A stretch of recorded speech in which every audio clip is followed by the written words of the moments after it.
ये वास्तव में उत्तर प्रदेश के पशुधन के संरक्षण और संवर्धन का एक नए अध्याय की शुरुआत है। 520 मोबाइल वेटनरी वैन आज के बाद से उत्तर प्रदेश के विभिन्न जनपदों में जाकर के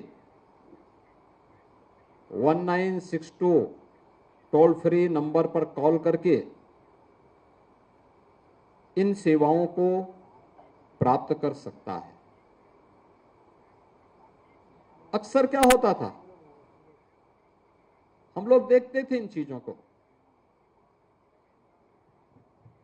कोई जानवर बीमार है, कोई गोवंश बीमार है, कोई भैंस बीमार है, कोई बकरी बीमार है, समय पे डॉक्टर नहीं पहुंच पाते थे, समय पे सूचना नहीं दे पाते थे। वेटनरी चिकित्सकों की कमी के कारण अक्सर ये समस्या देखने को मिलती थी। दूसरा, कहीं पे कोई एक्सीडेंट किसी गोवंश का हो गया,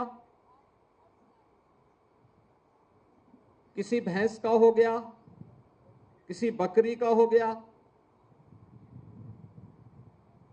समय पे उसको उपचार की सुविधा नहीं मिल पाती थी। ये मोबाइल वेटनरी वैन अब प्रदेश के 5 जोन में वहां पर कमांड एंड कंट्रोल सेंटर के माध्यम से संचालित होंगी। प्रदेश के माध्यम से इनकी मॉनिटरिंग होगी और रियल टाइम मॉनिटरिंग के माध्यम से न केवल हमें जानने का अवसर प्राप्त होगा कि कौन सी जोन में कैसा कार्य हो रहा है, बल्कि पशुपालकों के अमूल्य निधि के माध्यम से उत्तर प्रदेश को एक बार फिर से हम लोग दुग्ध उत्पादन के नंबर 1 ही नहीं, बल्कि इससे भी कई आगे बढ़ करके लाखों लोगों के जीवन में परिवर्तन लाने का कार्य कर पाएंगे। ये सचमुच पशुधन के क्षेत्र में एक नए युग का सूत्रपात होने जा रहा है और मैं इसके आदरणीय प्रधानमंत्री जी के प्रति हृदय से आभार व्यक्त करता हूं। हम लोगों ने पिछले 6 वर्ष के अंदर आदरणीय प्रधानमंत्री जी के मार्गदर्शन में, उनकी प्रेरणा से उत्तर प्रदेश के अंदर गोवंश के संरक्षण और उसके संवर्धन के लिए अनेक प्रयास किए। अन्नदाता किसानों के जीवन में परिवर्तन हो, उनकी आमदनी कई गुना बढ़े, इसके लिए तो प्रयास हुए ही, लेकिन साथ साथ अन्नदाता किसानों की फसलों को भी सुरक्षित रखा जा सके, इसके लिए पशुधन विभाग के द्वारा अनेक कार्यक्रम प्रारंभ किए गए। ये कार्यक्रमों की अपनी एक लंबी श्रृंखला है। आज भारत सरकार के साथ मिलकर के हम लोग नस्ल सुधार की दिशा में भी एक बड़े अभियान को आगे बढ़ा रहे हैं।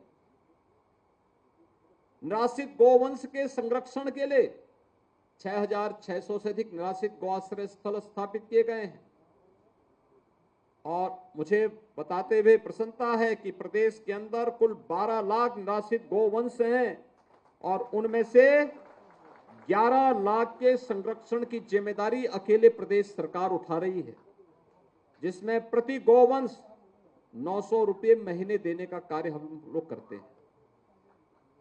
3 प्रकार की योजनाएं उसमें हमारी चल रही है।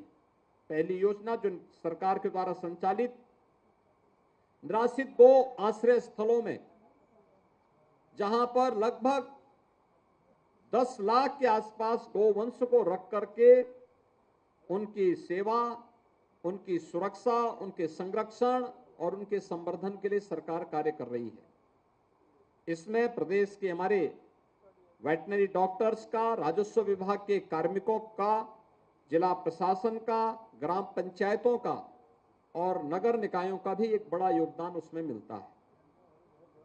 दूसरा कार्यक्रम है जो मुख्यमंत्री सहभागिता योजना, कोई भी किसान अपने घर में 4 गोवंश रख सकता है। निराश्रित गौ आश्रय स्थल से लेगा तो हम उसे 900 रुपये प्रति गोवंश प्रति माह उपलब्ध करवाएंगे। हर महीने उनका भौतिक सत्यापन होगा और भौतिक सत्यापन के बाद धनराशि डीबीटी के माध्यम से किसान के खाते में जाएगा। तीसरी योजना जो इसमें हम लोगों ने संचालित की है वह है कुपोषित परिवारों के लिए ब्याई हुई गाय उपलब्ध करवाना। निराश्रित गौ आश्रय स्थल से बड़े पैमाने पर कुपोषित बच्चे या माताएं जिन परिवारों में हैं उन्हें भी ये उपलब्ध करवाने का कार्य हुआ। कुल 11 लाख निराश्रित गोवंश को इस प्रकार से संरक्षण करने का कार्य राज्य सरकार के द्वारा चलाया गया। आदरणीय प्रधानमंत्री जी ने उत्तर प्रदेश के अंदर गोवर्धन योजना की शुरुआत भी करवाई।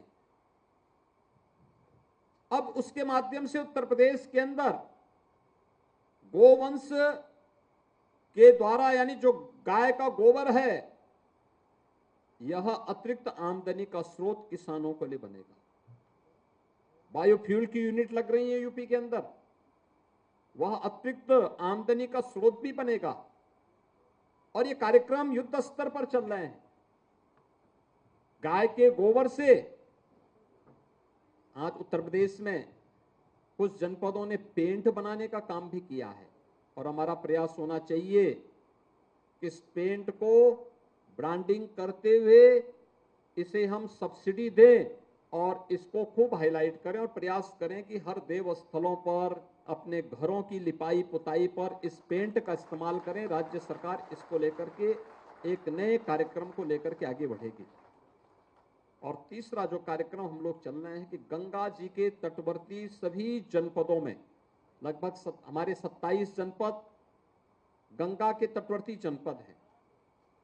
इन जनपदों में प्राकृतिक खेती को बढ़ावा देने के लिए अब तक हम लोग प्राकृतिक खेती के लिए और साथ साथ यहां पर प्रदेश के अंदर हम लोगों ने इस प्रक्रिया को आगे बढ़ाने की दिशा में जो कदम बढ़ाए हैं इसमें जैविक और प्राकृतिक खेती में अब तक हमारी लगभग 1.25 लाख हेक्टेयर भूमि में वर्तमान में यह कार्रवाई हमारी प्रारंभ हो चुकी है और हमारा प्रयास है कि इसमें बढ़ोतरी हो। इसमें बुंदेलखंड के 7 जनपदों को भी हम लोगों ने लिया है।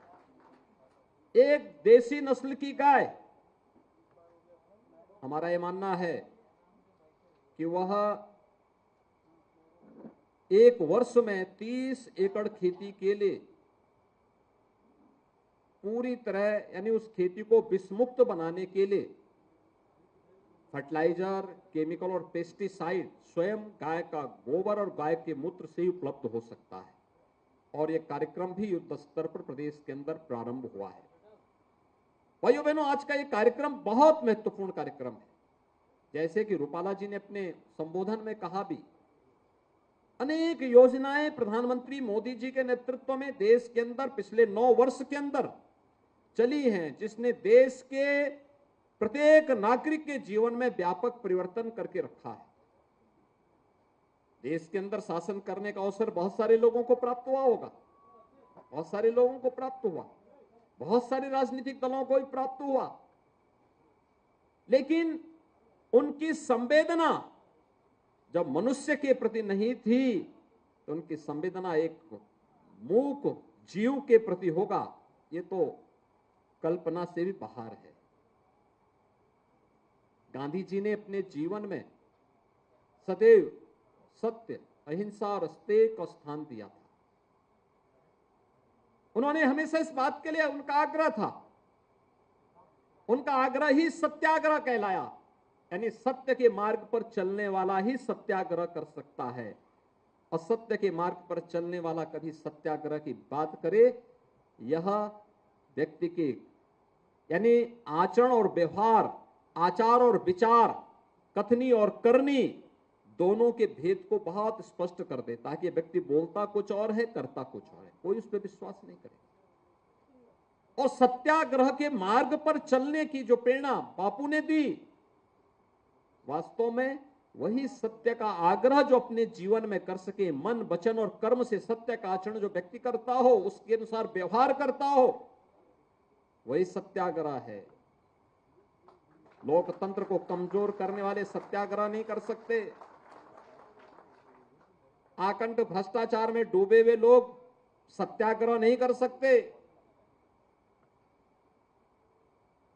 मौन जीवों की बात तो दूर, मनुष्य के प्रति भी जिनकी संवेदना न हो,